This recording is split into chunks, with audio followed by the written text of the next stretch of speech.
As a result of the survey process this past year, we saw a record level of pessimism come through the survey results. You see it to the screens on my left and the right for those that are in the audience. And that pessimism is on the world economy, whether it will rise, stay the same, or decrease. I would argue it's not a surprise that that pessimism is there when you look at that level of uncertainty that you hinted towards in the video.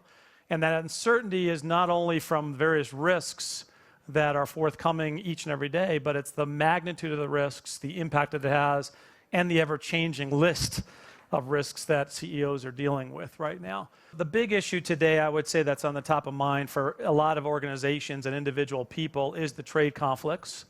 But when you look at the type of risks CEOs identified, regulation continues to be a huge challenge consistently around the world. It may vary country by country, but the overregulation issue is still a big phenomenon. The uncertainty about the economy, both slowing as well as the disruptive factors, are big in terms of the mindsets of the CEO's willingness to invest and then how to go attack that marketplace. Trade conflicts has risen significantly when you look at it year over year. We saw that coming through this year, but actually it's risen to a really high level right now in terms of being number 3 on the list. The reason I'm going to argue it's not in the top 10 is because there are so many other issues that just continue to capture the white space that's out there. And this goes back to control what you can and set aside what you can't. I would say, again, coming back to CEOs and their management teams and boards that'll be in that successful category, rather than just seeing climate as a downside risk, it's an upside opportunity. That opportunity comes from how can I actually differentiate versus my competition to demonstrate I am doing something about this, and there's benefit. That benefit comes in terms of the kind of stakeholder expectations people have. They will see you as doing something about it. They are more likely to buy your product. They are more likely to join your organization. You become a better talent magnet to bring people into the organization if your values and societal values are the same. Hi, you're watching a very special recorded session of Agenda AWANI. It's very, very interesting. This is the opening day of the World Economic Forum, the 50th edition of WEF. And 50th is very important because at the opening, Professor Klaus Schwab talked about the next 50 years, and he has taken out what he has always believed in, which is multilateralism, finding a space for humanity, and what many people call the ESGs, of the social side of market capitalism. But at the same time, today, there was also a lot of important reports released. 3 of them I would like to pick up. The first is from the IMF, looking at the growth forecast, and cautiously sluggish and revising by 0.1 and 0.2% down. And then we had the first ever report by WEF on social mobility report. To me, it's an alternative to just only giving a metrics of GDP to growth of a nation or a country, and that's very interesting things there. But in the evening, and we haven't had lunch and dinner yet just because of PwC, and this is the report, Navigating the Rising Tide of Uncertainty, because their annual, I think this is the 23rd of Global CEO Survey, the results just announced, especially, but Bob Morris, the chairman of the network of PwC around the world, when he presented, he pointed out this very, to me, it's very ironic because the whole day I've been going to assignments that talk about climate action now, on the way uphill to the Alps of Davos. I saw hundreds of young people marching to Gloucester, inspired by Greta Thunberg in Lausanne just on Friday, Saturday. They had a big demonstration. But the top powerful CEOs in the survey of the PwC, in the top 10 of risks and worries that they have, it doesn't include climate change. So Thomas is he's here with me. He's the big guy of PwC in China, managing partner, looking at market functions. How do I read what Bob Morris say, especially for my audience in Malaysia, many of whom are also young, many of whom are also inspired by Greta Thunberg, even though she has never come anywhere close to Malaysia to ask for climate action now. Does this mean that what Professor Klaus Schwab said at the opening, where we should be more cohesive, We should be looking at more multilateral, multi-stakeholder partnership. It could also, by the managing director of IMF at the first press conference today. What does this mean? You mean in terms of the focus the context on of climate? it. Yeah. Why is climate change not in the top 10 worry? Well, I don't know exactly about not on the top 10, but it is actually growing important. If you look at there are many other aspects like geopolitics, economic uncertainties, downturn, and all is important. But if you look at the CEO service, actually growing importance of climate being an issue and being an opportunity. And if you look at the investment community around the world, actually they put ESG as one of the important investment criteria. So, but the rules and regulations being formed, and if you even look at my home country, China, the Belt and Road Initiative, they put the Green Investment Initiative, green investment principles (GIP) into the investment criteria. So I think certainly it's getting more important. But I think this is a big survey, global survey. It differs by country and region, so there's different interpretations of the detailed results. What is clear is also what Bob Morris said was, since 2009, there's never this heightened state of uncertainty among all the global CEOs, especially their uncertainties of the market growth for growing their revenue. And for many companies, what is said as profit capitalism, return to shareholders, might that be the reason why the global CEOs on average are looking at it that way? But the struggle in Davos is to bring them to the table, get a commitment from them that no longer is just about profit, but also about people and planet. So being in PwC, being involved in the report and looking at China, which has bucked the trend, there's a lot of optimism in China about growth, but everywhere else in the world, heightened state of pessimism ever. You mean there's so much worry, pessimism, fear. worry? Well, certainly you look at the geopolitics, trade war, and the populism, and all these affecting the sentiment a little bit. And there's a question about the performance in the stock market, but what the CEO views. I think there's some difference. And I think if you look around the world, Brexit, climate changes, everything. There's quite a bit of uncertainty. This is not, if you are CEOs of companies, it's not unusual that you have that pessimism. And the economic growth slowed down to 2.5%. There's also a bit of correlation based on the experience in the past 10 years or so, quite a high degree of correlation between the economic growth and the CEO pessimism or optimism about the economy. China is a little bit different, as you mentioned. I think there's a lot of peculiar factors about China too. The managing director of IMF, she's very gung-ho about it. I like the way she put it out about the roaring 20s.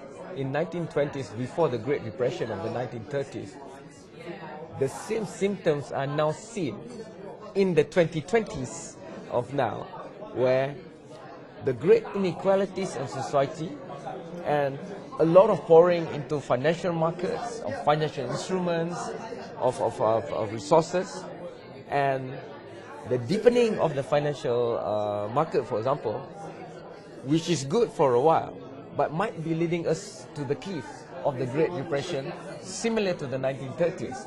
But she said, the symptoms stop there. If the people of the world, especially leaders, financial markets or governments, policymakers, just like what they did at the end of last year, where for the record numbers of central banks coming together to ease liquidity, to spur stimulus of economic growth for the world, which saved the GDP by 0.5%, she said. But can that really happen when trade wars mean fighting for my share? Trade wars also doesn't just include countries.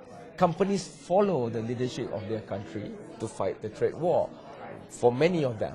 So do you think that people around the world, global leaders or CEOs included, can come together for a synchronized intervention into whatever is happening that's slowing and making the world economy sluggish, when more and more it's very evident growing inequality, partisanship, protectionism is also influencing companies to trade the same way? Well, I hope I have the complete crystal ball of everything's happening. I don't really know the answer to that, but I think there's a recognition among many stakeholders around the world that they have to do something to deal with some of the emerging issues.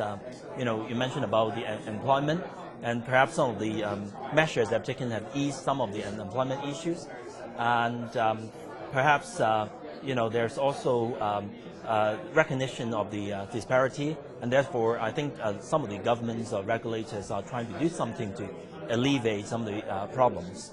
But the trade war, you also see that a lot of companies are actually trying to restructure the supply chain. So you see a different landscape, but how it's going to end up, I hope I have the crystal ball.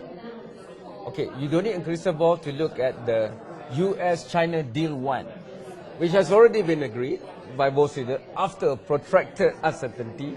So is that a sliver of hope in a cloud of darkness, or is that, a false pretense to a deeper divide that might not see any end? Well, at least we see where they get to. Space One is at least is a truce or is a stop of the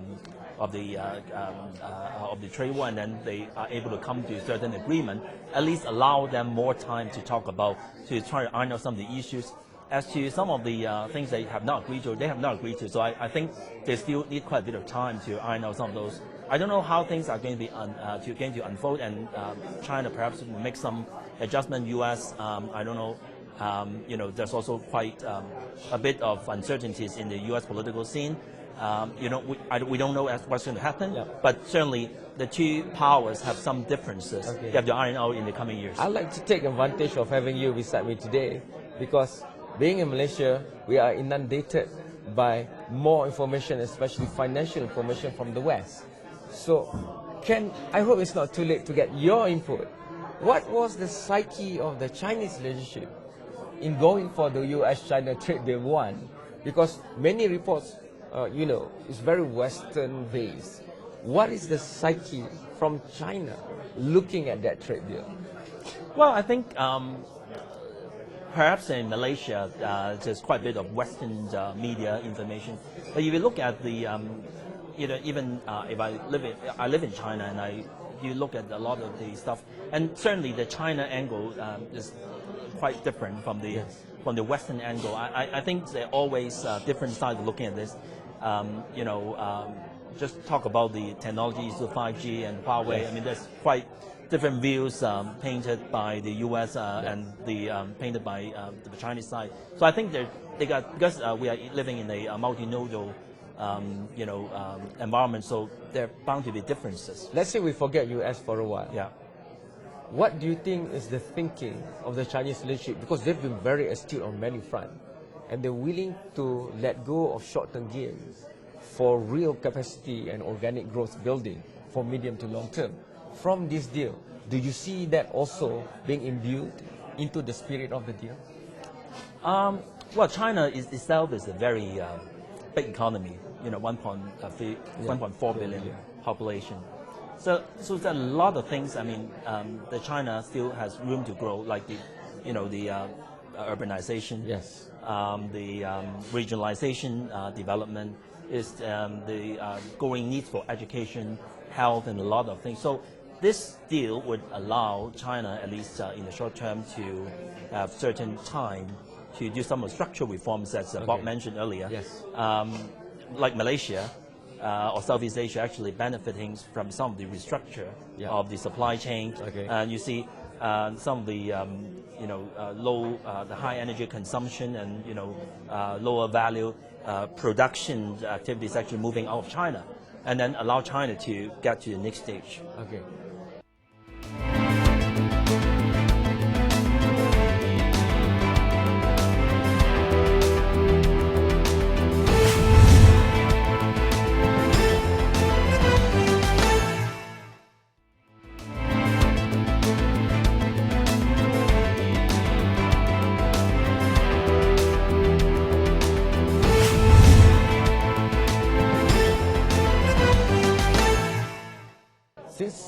I have you still with me, I would like to ask that there's a fear of a knee-jerk reaction.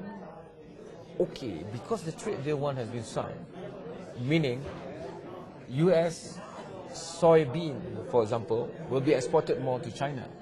Because the edible oil is going to come more from the US, so China is going to import less from Southeast Asia, especially like palm oil from Malaysia and Indonesia. Is that kind of fear legit, or is it too simplistic, not reading the deeper meaning of the trade deal? Well, I have not done the analysis, honestly. I read news about going to be less imports from other countries like Brazil. I don't particularly know about the Malaysian figures, but I think there's going to be some rebalancing of the probably the trade surpluses and deficits.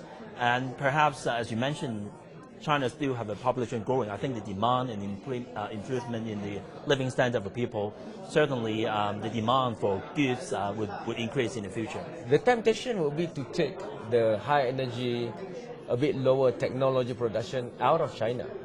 But for Southeast Asian nations that really want to move up, and Prime Minister Tun Mahathir has always been stressing that since he took power over a year ago, that Malaysia must move higher up the value chain, trade higher IP, higher technology. So maybe this might be a good time also to look at areas that are not in direct contrast rivalry with the US and go into that particular high technology area, because Jack Ma-led initiative, for example, the first EWTP port outside China is in Malaysia. Why don't we grow stuff like that rather than looking at too much at the big picture? Yeah. So if you look at the population of Malaysia, you got a very young population, growing population, and there's some similarities with China some years ago. So when we talk about technology, sometimes it's not necessarily the core technologies, but more the application. Correct. Like you look at Alibaba or Tencent, there's a lot of these application of technologies to the domestic population. I mean, I think in the case of Malaysia, it's actually you have a very big potential to grow in these areas about how to use the internet to enable domestic consumption and things like that. So I think Malaysia, myself, I have limited information or knowledge about Malaysia, but my thinking is the potential to grow similar to what China did in the last 10 years or so. There's also a thinking, unlike Japan and South Korea, while China has grown tremendously, but the soft power side, the non-physical product and services, like the ability of South Korea to really develop and export cultural products, like their K-pop and K-music, K-drama, which is now topping the chart, even beating Hollywood ones. Yes. Japan also has done that with manga and anime. Yeah. So Southeast Asia, having the cultural roots and even the languages like Mandarin and Cantonese, could be a nice middle area to help build that for China, because that's apparently one of the only weak spot, if we can claim it to be like that, for China right now. Yeah, it could well be one of those. Like, for example, if you look at esports, there's a lot of growth in China. I don't have the exact figure here, but I think esports in China probably might surpass Korea in the coming years. So I don't have exact figures, don't quote me on the exact figure. But I think this cultural aspect, I think there's a lot of potential. Commonalities like you mentioned about the origin, the culture, the language. I think there's a lot of areas that China and Southeast Asia can work together. There's a huge debate in Southeast Asia whether China is a benign power or not. But economically it's there. But there's been pushback from certain communities, populists, protectionists. So how do you think One Belt, One Road should be? Because maybe the money went in before the other parts, which is to give awareness and literacy. Because the last time Asia was really great, the One Belt, One Road under the Silk Road concept, both land and sea was there. But however, this time around, the strategy looks clear, but the literacy and awareness and the perception of China might be a hindrance there. Yeah, well, I think if you look at the Belt and Road initiatives, there are also adjustments over the years. I mean, I mentioned about the green investment principles actually embedded into that. So as this Belt and Road initiative further progress, I think there's bound to be some comments and differences in opinions. But I think the idea is actually for China to collaborate with the Belt and Road countries and actually find a way to mutually benefit from this initiative. It's not going to be, I don't think this is like win or lose situation, but more actually co-create something for the future of the people among the Belt and Road countries. Is that why the Asian Infrastructure Investment Bank membership growth has, I don't know, more than 100 members? Some of them are not even in Asia, but they're members of the IIB, for example. Do you see like that from China? That's very, I mean, AIIB itself is not a Chinese bank. It's actually a multilateral organization. You see more countries joining. Nobody forced them to join this. It's more people seeing the opportunities and important to engage and develop together and mutually create something which is mutually beneficial. That's how I see it. Last question, because the theme this year is about stakeholders and sustainability and cohesiveness. Because you look at China, how would China convince that in the era, and this year might be the year where the whole market of Asia beats the combined market of anywhere else in the world? So the Asia leadership time has come. This 2020s might be roaring not for economic crisis finality, but the power of civilizational role coming back to Asia. So how does China reconcile that with the rest of Asia? Well, I think if you look at, as I read China policy, is more try to grow together, mutually beneficial. It's a win-win situation.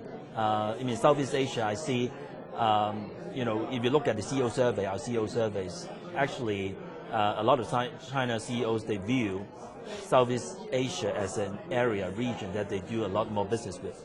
So while there's some problems with the U.S., but the working with Southeast Asia, I think is for the mutual benefit. So I see the it's not it's together. Yeah. So for the layman out there, what's your advice to not be worried about the heightened state of pessimism and uncertainty, but take out the silver lining? Because when you're worried about things, you can build for the future, like put more investment in green technology or adapting to climate change. That's definitely. If you think about, you look at the differences among different countries, and as Bob mentioned, also there's probably better view as compared to a couple months ago. So I think there's if you look at the silver lining you mentioned about climate, is an opportunity. I think there's still a lot of ways that countries and companies can work together to create a better future. Thank you so much, Thomas, for making time to be here. Okay, while you wait there, I'll just do my closing to the audience back home. Well, we haven't spoken about China for a long time, so that's an insight through the PwC Global CEO Survey. You can go to www.cosurvey.pwc and you can see a lot of facts and figures there. But the point is, just like what was said by WEF, just like what was said by IMF, the uncertainties, if you can use that and turn that into action, this is the time to not only invest in positive infrastructure, but also for human capital. Resource your human capital, reskill, upskill, and when the tide turns, you will reap the best of shared prosperity from a very sustainable future. This is the World Economic Forum Davos 2020, and I'll see you again soon.